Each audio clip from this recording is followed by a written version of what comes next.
There we go. It's working. Had to click the button a few times. Welcome, everybody. I'm Thomas Michaud, and this is Real Guitar Live. And I'm here to answer your guitar learning questions to the best of my ability. And hopefully that will inspire some more questions that I can answer. I'm going to start with the pre-submitted questions. Please feel free to ask questions in the chat. Please, if you can start with the word question, that way I'll see it. If I miss your question, please just forgive me. I can't read fast enough in the chat. Just add your question again at the end, and I'll certainly try to get to it. We'll need a guitar.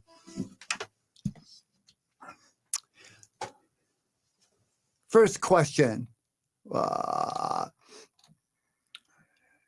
When it comes to practicing something brand new, is it better to focus for 2 to 3 durations, let's say 5 minutes on each part that you're learning, and then stop? Let that session soak into your muscle memory and don't try learning anything else. And work on something else the rest of the session. This is from Paul. Paul, you know, this is pretty much... this is a great practice strategy. Yes. First of all, practicing in short bursts allows you to soak in before adding more learning, whether it's intellectual or muscle memory learning. The other thing it does is it allows you to focus more intensely on what you're practicing. If you're practicing for a long period of time, your attention is going to wane. And the sharper your attention and focus, the more you're going to get out of your actual practice time. This type of practicing, where you practice on something new for, let's say, 5 minutes, that's a good amount, is called spaced and distributed practice. What that means is that you practice intensely on something for a while, and then go on to practice something, let's say, repertoire, something that is not as intense in terms of new and having to figure it out. I take it a sort of a step farther. So a good idea is to maybe in one short practice session, just to practice on something, warm up, practice on something intensely for 5 minutes, and then practice repertoires or something else that's not so intense. And then your next practice session, go back to what you were practicing intensely, always warm up a little bit first, and then do the same thing. What another addition to that is, if you have a longer practice session, is to chunk down something new that you're working on and practice on one chunk of it, let's say for 5 minutes, 3 to 5, depending on intensity, 2 to 5 minutes. There are some things where 2 minutes really works me.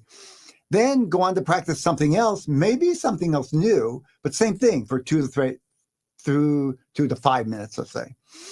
And then maybe even a third time, totally optional, same thing. And then go back to the first thing, the first, we'll call that A, B, and C. You're practicing part A, part C, part A, B, and C. Yeah, I can say the alphabet, A, B, and C. Then go back and do A again in that same practice session. This depends on having a longer practice session and you're being able to practice for longer and still focus. So on short practice sessions, yes, work on something intensely, and then next session, same thing, and keep progressing. If you have a longer practice session and your attention allows for it, you can do several, but mix it up. In other words, don't spend 15 minutes on that one intense thing. Short session, something else, then go back, start over it. A, B, C, and maybe a third time, A, B, C. This is generally what I do. Working on something intense, and I'll do it for a little while, go to something else, and then come back to that again in that same practice session, and go to something else, take a break, come back and do another practice session even, and same thing. I keep my practice sessions to about 30 minutes each, and sometimes even shorter if I'm either out of time or I just want to warm up in the morning before doing something more intense a little bit later. Great question, and it really helps to strategize your practice. It keeps your motivation going, and you see results more quickly. So that in the long run is able you to progress farther and faster, and maybe even stick with it where you wouldn't. Take into account that you need to adapt your own personal style too. There is no absolute one right way to do this. And I really encourage you to experiment and try this and see how long you can go, how your attention span is, how it fits into your lifestyle, and of course, depending on your goals for your guitar too. Everything needs to be adjusted and worked a little bit to fit your own personal needs. I'll go on to the next question, but feel free if you think of any related questions to this. And again, please, if you could start with the word question, it would help. It'll help me see it. I'm sorting out comments from questions, and that's why I can't read every single thing and say, oh, that's just a comment. In the winter, the humidity drops substantially. I heard that low humidity can damage guitars. So this person is in an area where humidity drops a lot. I'm in California, and that's not the case.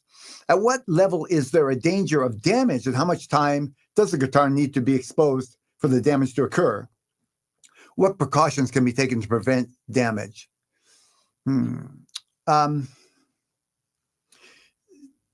If you acoustic guitar, if you put it in the case with a humidifier, that's probably the best way of doing that. Now, there's a balance there because I'm clear that having a guitar on my guitar stand is going to encourage me to practice more because I see the guitar and I think about it. That may not be an issue for you. I mean, you may be very clear. I practice at this time every day, but I don't need to see my guitar. That's a done deal. It's going to happen. It's my schedule. Good. And it depends on where you live and the humidity too. In California, that's not a big issue for me. The humidity is fairly consistent where I live. But in other areas, that could be a big thing.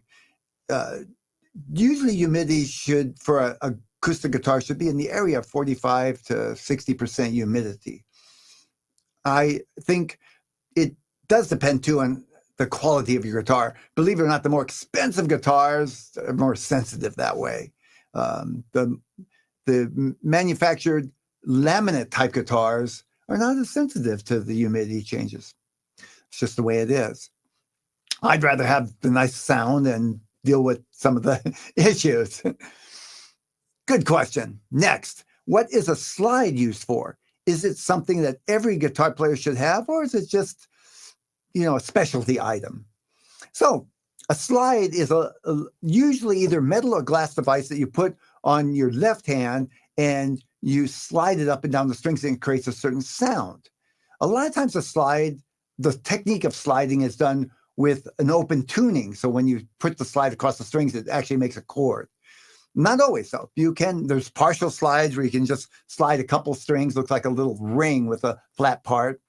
And I saw a video recently where a guy was using all kinds of devices as a slide, even an iPhone, and it worked. He was playing great. I want to give you, I don't use a slide, and I've experimented just very little bit with it, and it didn't really jazz me up.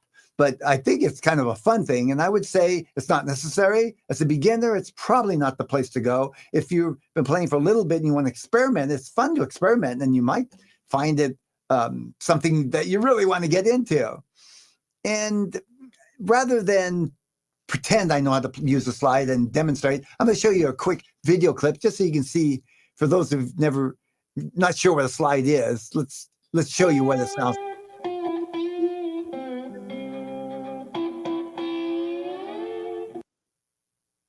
Okay, short but quick. Was that the whole? Yeah, it's a short video clip.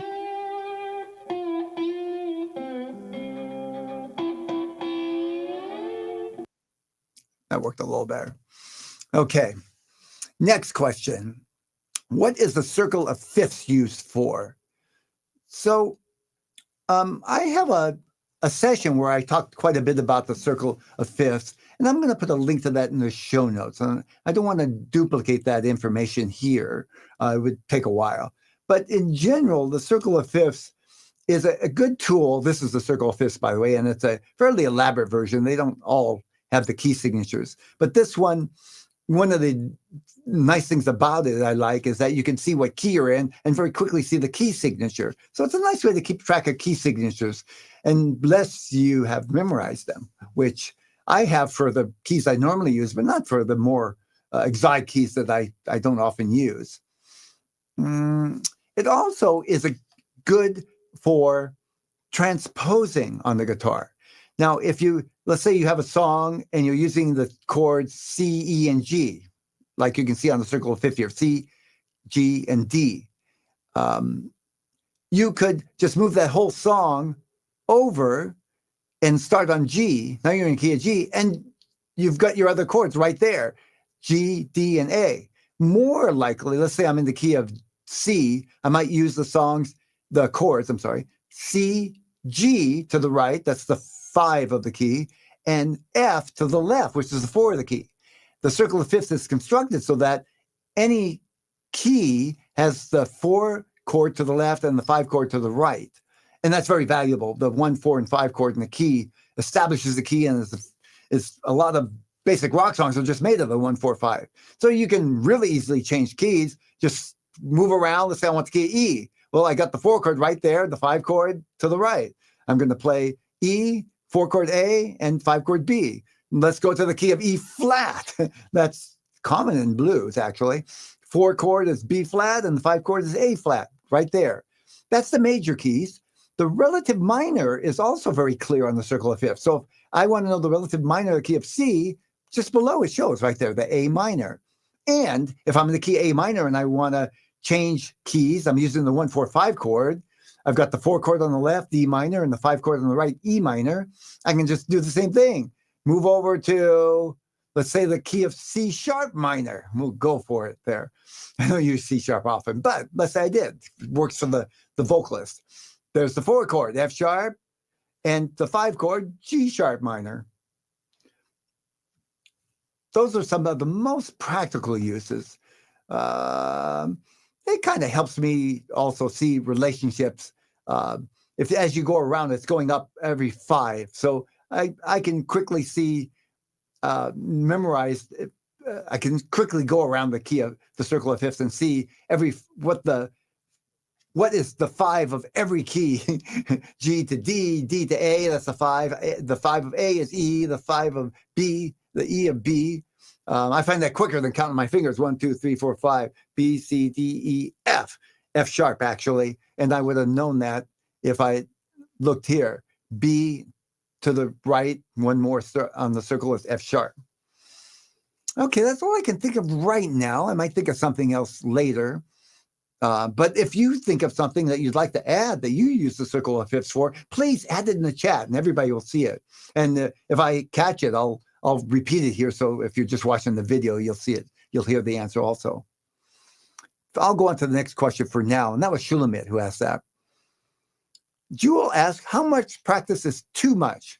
I am loving playing the guitar, working on the proper way to sit, and so my back doesn't get sore. So, of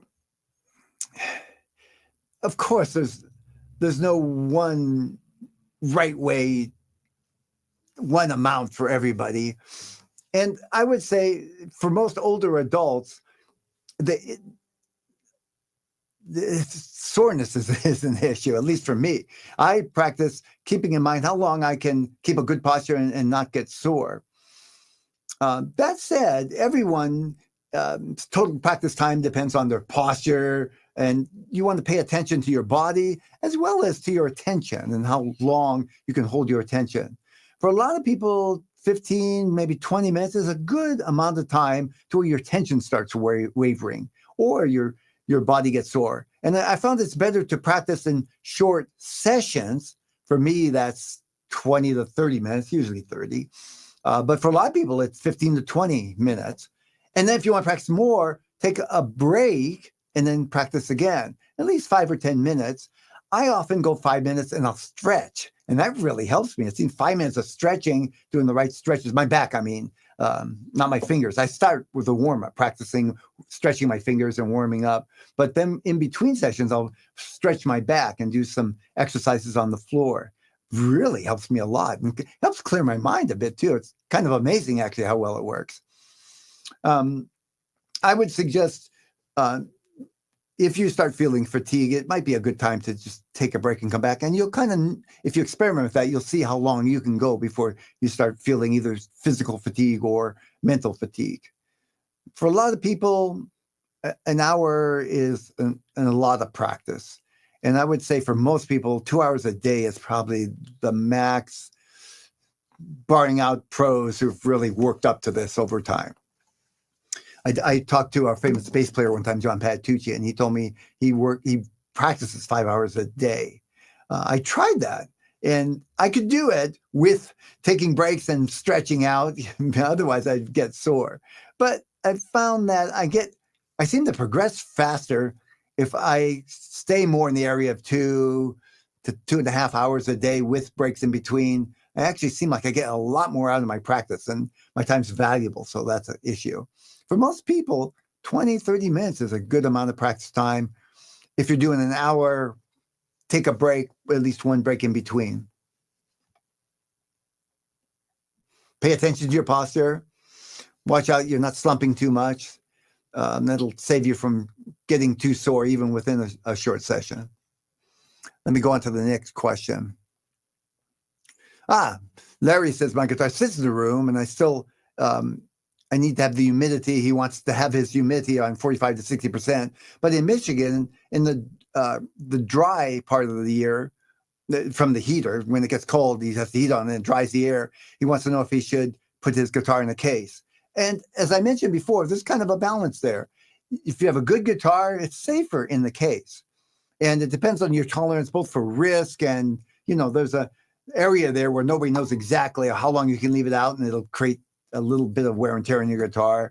Longer, it'll create more wear and tear. In general, I'll opt for having my guitar out and convenient, but I live in California. In your case, you might, if you're good with practicing and you don't need your guitar out, I would probably go for keeping it in a case with a humidifier when I'm not playing. In the winter, when you have the heater on, obviously there's other times of the year where it's not such an issue, but keep a humidifier, or not a humidifier, keep one of these little things handy so you can see all the time. They're cheap on Amazon. They tell you humidity and temperature. Keep it so you know what you're dealing with. If you see it, you're dealing with extreme dryness, that's the time to pay more attention to keep it in the case. Robin asked, how often should we replace the steel strings on an acoustic guitar? Mine are 2.5 years old. So I would say a couple of years is generally too much. Your guitar strings are going to sound muted and dull. And because it happens so little, you probably don't realize it until you change your strings and you hear what they could sound like. Reminds me of that story about the frog. You put them in cold water and then you heat it up little by little. They don't realize it's getting hot until they're cooked and it's too late. Well, the guitar strings are kind of like that. I'm even now, when I change my strings, I'm impressed at how good my guitar could sound. Guitar strings generally die between 3 and 6 months if you're playing regularly. And it's a combination of the humidity, the wear and tear from playing, the temperature fluctuations. In a room where the humidity is very stable, the temperature is very stable, and you're not playing very much, you get longer use out of the strings. And then, of course, anywhere down to a lot of fluctuations in humidity and temperature. I generally change my strings 6 months to a year, quite honestly. And I know that's common with a lot of players. If I was touring, I would change them more often, more like every 3 months. Sometimes even when I have a performance that I'm really important to me, I will change my strings every few days when I was performing regularly in concerts. I would say for most people, 6 months to a year is probably going to be fine. You get the most bang for buck out of the time and energy to change the sound of the strings and the expense of the strings. Time's an issue for me. I have a lot of guitars, so what I'll tend to do is I'll change strings on one guitar, play that for a while the other ones are getting old, and then when that one's getting old, I'll go to another guitar, and I'll get around to changing strings on the other guitars, all at once or over time. I don't really have to put my guitar out of commission and wait to change the strings. Tim asks, I'm trying to relearn guitar after 40 plus year absence.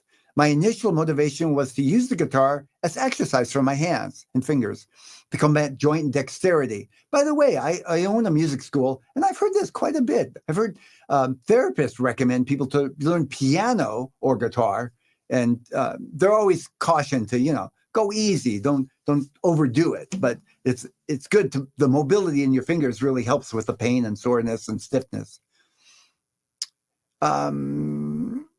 Are there any things I can do besides just playing the thing?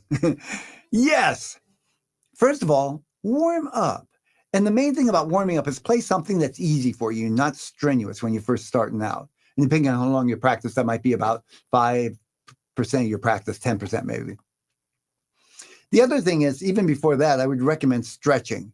A simple stretch that I like to do is put my fingers together and push down to feel the stretch and then hold them. I like to hold it. Now, I have a little more elaborate exercise where I go down and do it several different ways. And they sort of hit at different ways, and they're both useful. If you can do both are good.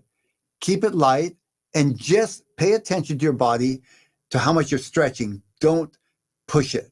For two reasons. One, you might hurt yourself. But the other reason is it makes it hard to practice if your muscles are feeling overstretched. And you're going to practice after you do this. So you want to do it light. You can do it throughout the day too. And actually, I'll put a little more pressure on it throughout the day because I'm not going right into practice. My fingers have time to kind of recover. If I stretch too much at first, it takes some time to recover. And I want to get right to my practice when I'm getting ready to practice. I have a video where I show you some other exercises. That's my go-to number one, but I'll go ahead and put that video link in the show notes. I'll have those out on Monday, and I'll send everybody a notice with a link. Exercise. I have some warm-up exercises too, but what I prefer is to warm up on the guitar after stretching, doing something that's related to what you're going to be practicing. So if you're going to be practicing some chord changes, just do some easy chord changes with light strumming that are easy, slow, don't push it, and just get the fingers warmed up before you start. All of that will both help your practice as well as help as a therapeutic benefit. I highly recommended in both cases for everybody, and especially if you're dealing with dexterity issues and joint. And I got the feeling anybody that's getting my age or older is going to be dealing with that. I deal with it, and stretching has really helped me a lot. Funny thing is, and this is a bit of a warning, a lot of times the stretching, I can practice without stretching and I'm fine. It's later that I pay. So I've learned to think ahead, practice before I start so I don't have soreness later. Again, go easy and pay attention to your body. Rogelio asks, how do you build a chord progression using Roman numerals? Roman numerals. So let me explain Roman numerals first. In theory, in school, we were taught that when you take a scale, like the C scale, and the notes are C, D, E, F, G, you can make each of those scales a degree and number it. So the first one's 1, the second one's 2. So C would be 1, D would be 2, and so on. If you replace that with Roman numerals, it has some advantages. So using and writing a Roman numeral 1 for the 2, a Roman numeral 2, you can use the capital Roman numeral, the large I, it looks like for a 1, and the baby for 2, and that is telling you what the chord is in the key. So for a 2, that's going to be 2 little I's, and that just means that's a minor chord. If you take the notes out of the scale and make a chord, what I mean is diatonic. You don't change any of the notes, sharps or flats. It's going to fall naturally minor, and so on. The 3 chord's going to be minor, the 4 chord's major, 5 chord's major. Okay, that I've talked about in that previous sessions, and if anybody would like more explanation on that too, I'll do it. I can also put a link in the show notes. Rogelio is asking, I guess, how can we build, just thinking about the chord progression using the Roman numerals? So generally speaking, there are common chord progressions, and I'll usually write those out in Roman numerals because of that reason. You can see which of the minor and major chords is very clearly. It also, when I see that, I know they're talking chord progressions. When I see 1, 6, 2, 5, the numbers, I can't tell if they're talking about a chord progression or they're just talking about the one note, the sixth note, and so on. But when I see Roman numerals, I know right away that's talking about a chord progression. It can help you if you memorize those chord progressions with the Roman numerals. It can help you to not just build a chord progression, but start from a chord progression that's popular. And in your mind, in your mind's eye, if you see the Roman numerals, you'll know which chords are minor and which chords are major. And it'll be easier to memorize these short chord progressions. So an example is 1, 6, 4, 5 is a common chord progression. I know the 1 chord is major. The 6 is I'm going to see a little Roman numeral that's minor. The 1, 6, 4 is a capital V with a big I, that's a major. And the 5 is always major. The other thing you can do, this is an interesting experiment. I think I might do a whole video on this. You can make chord progressions just by following these couple of rules, and it'll sound good. Take the Roman numerals in the key, and you're going to make a 4-chord chord progression. So that's one of the rules. It's got to be 4 chords. The second rule is the first chord is going to be the 1 chord, and the last chord is going to be a 4 or 5. And then put any other chords in between, and it's going to sound good. It's going to sound like something fairly recognizable. So 1, let's say 3, 2, and 5. In the key of C, that would be 1, 3-chord C, D, E minor, 2-chord D minor, and 5.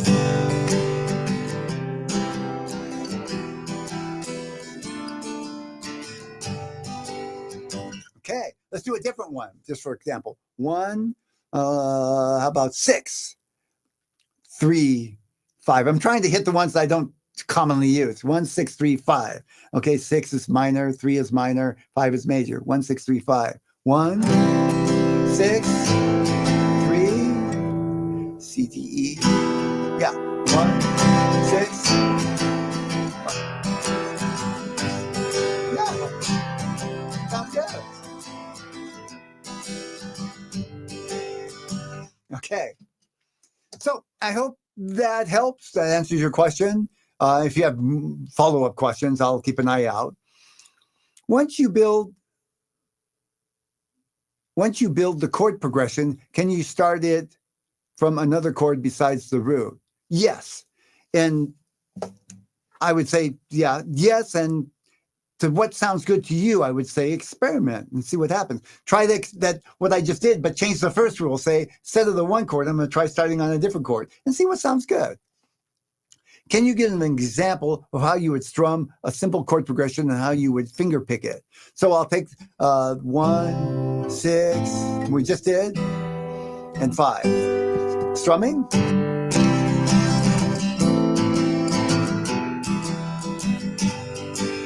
Finger picking.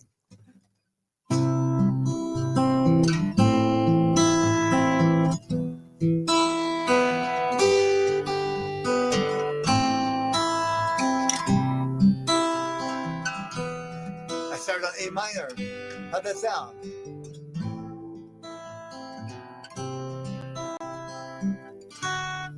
No, that D major sound out of the key because in the key of C is D minor. Doesn't mean you can't. That would have an effect. It has a sound, a different sound than using the chords from the keys.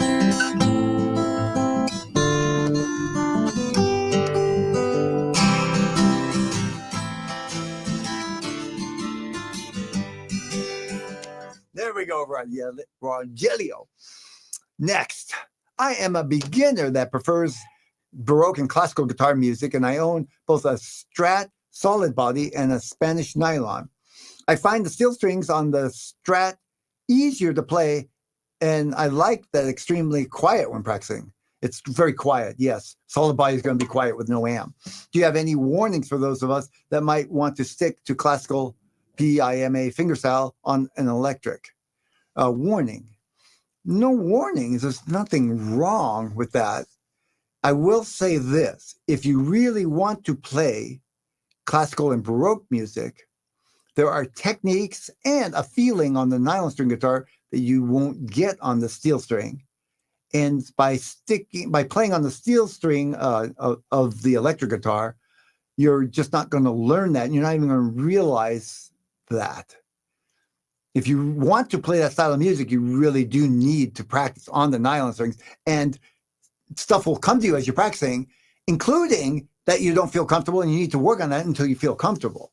If you want to play that style of music, the style of music, classical and Baroque, has a sound, and that's a nylon string sound. It's not generally going to be the same on a steel string electric guitar. That said, I've heard some cool rock renditions of classical music with distortion and all. Who knows? It's preference. It really is your preference. There's nothing technically, physically wrong with playing all that stuff on a steel string. If you're having fun, why not? I mean, if it works for you, just know what you're after. That's what I would say.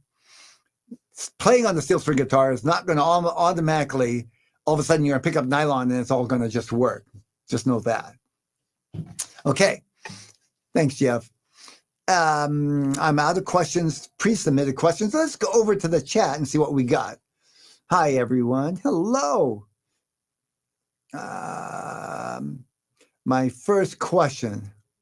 I'm looking for the word question. I see a lot of comments from all over the world, not just United States. That's really nice. I can tell people recognize each other. Okay, question. Sorry, I got digressed there a little bit. The cage system, is my understanding correct that to play a D chord on the 7th fret, you would form the A shape? So this is David asking, he's thinking in the cage system, the D chord on the 7th fret, would you play an A shape? Let's check it out. So I'm familiar with the cage system and I understand it, but I don't really use it like on a daily basis, or, I'm some people swear this is, guides all their playing, but that's not where I'm at, nor any of the teachers that I've had. So I'm not going to pretend I'm an expert on the cage system, but I get what you're asking, and it's an interesting question. Let's figure it out together. You want a D chord. That's the sound we're after. It helps me to hear the sound. I know if I'm in the right track. I'm on the 7th fret. That's the 7th fret. And I want to make a D chord, an A shape. That's the A shape. That's going to be an E chord. How do we get a D chord? So what do you want, the A shape or the 7th fret? That's what I would ask. What's important to you? If I want the A shape, I'm going to do it on the 5th fret, the bar across the 5th fret. And you do need a bar. That's a D chord. Check it out sound-wise, D. Now, let's say I want the 7th fret. How am I going to make a D chord?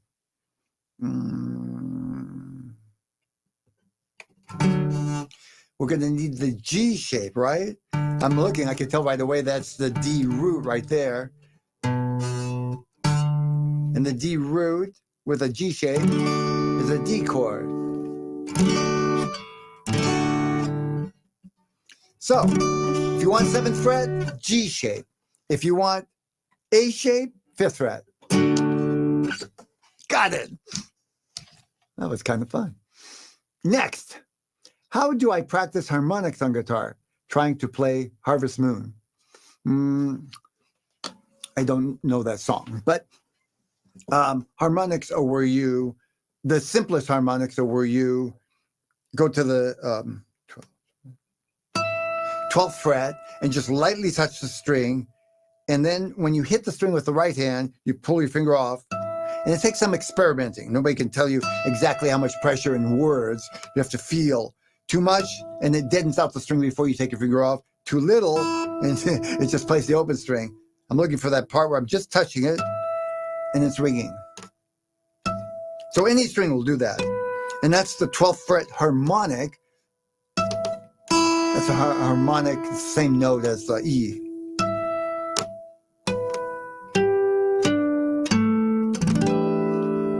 Kind of pretty, huh?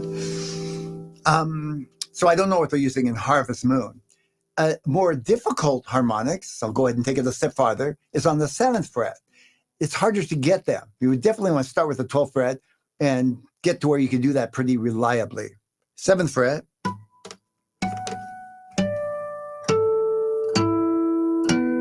Now, I know it sounds pretty clear right now, but believe me, it took a while to be able to just feel it. It doesn't come as easily.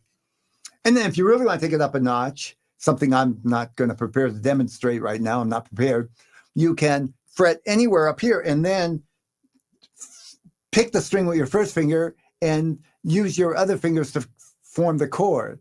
So in classical guitar, at one time I could do that, but it's been so long since I needed that technique that I'm way out of practice, and I won't embarrass myself.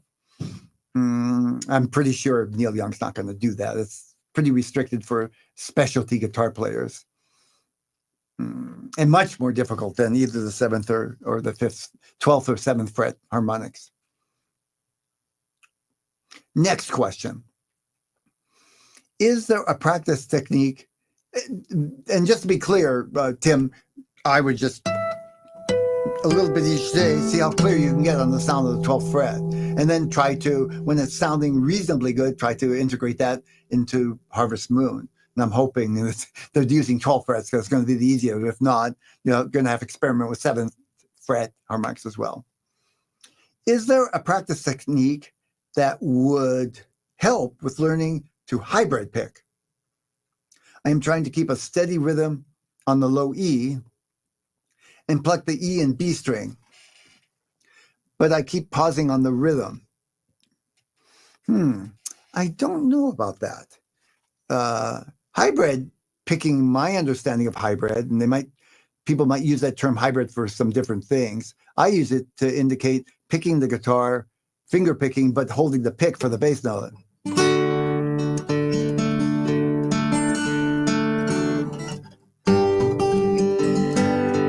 Something like that. And it says, I'm trying to keep a steady rhythm on the low E and the high E.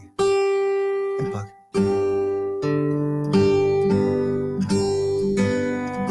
So it's a little hard for me to know exactly what you're doing, but if I understand correctly, this might be a good exercise. Just start with a metronome and get the pulse right. And I'm alternating between the high E and the high B and still plucking the low E. Then depends on the finger picking pattern that you're trying. You might want to go to alternating after that.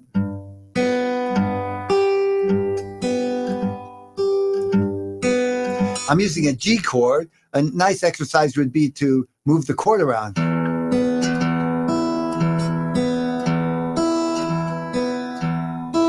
But you're going to have to use chords that have the low string in the bass if you want to work on that low E string, right? Low E, yeah. So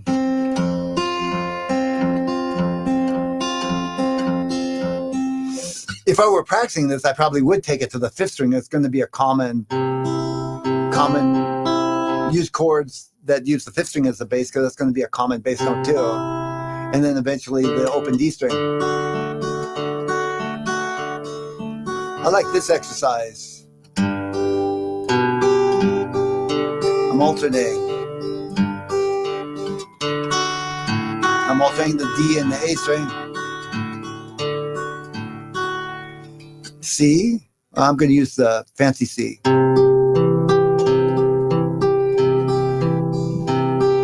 And G. So any chords, of course, will work. I just like that sound. Try that. I can't say for sure that's going to fit what you're after, but I think it's a fair shot in the dark there. Next question. And thanks for starting with the word question. I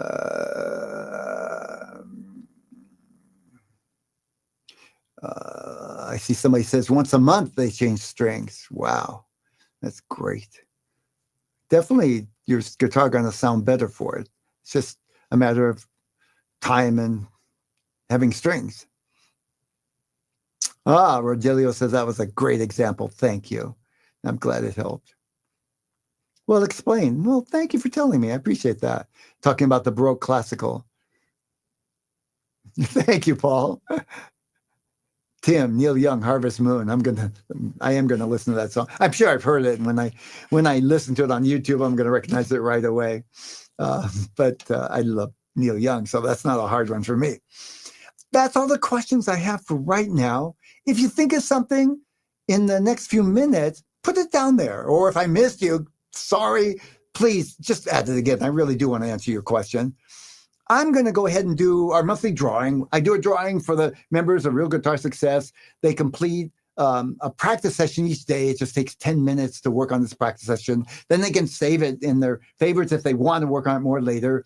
At the end of the month, when they've checked off each of the 20 sessions, one per day, 5 days a week, they get entered into a drawing, and I give away a $50 Amazon gift card. Just meant to be fun, make it something to work for besides getting better at practicing. But of course, the real goal is to just keep moving forward, experiment with different things, and keep practicing. So here's the drawing. I put everybody in a hat, pull out one. Let's see what we got here. Eddie, you're in. I can't quite read your email here, but Eddie, you're going to get a $50 Amazon gift card today. And everybody, thank you for playing along. Again, it's just meant to be for fun. And I'm happy to give away a gift card to create some excitement. Next month, the first Thursday of the month, I will be back. Feel free to send me your questions ahead of time. But if you don't have time or you think of something last minute, the chat always works, and I'd be glad to answer your questions there. No more questions for today. Thank you again for joining me. It's been a pleasure being here. I look forward to seeing you again in the next session, first Thursday of the month. In my time, that's 12 noon Pacific Standard Time. And of course, wherever you're at, it'll be in a little different time. If you're in different time zone, it'll be a little different time. Bye for now.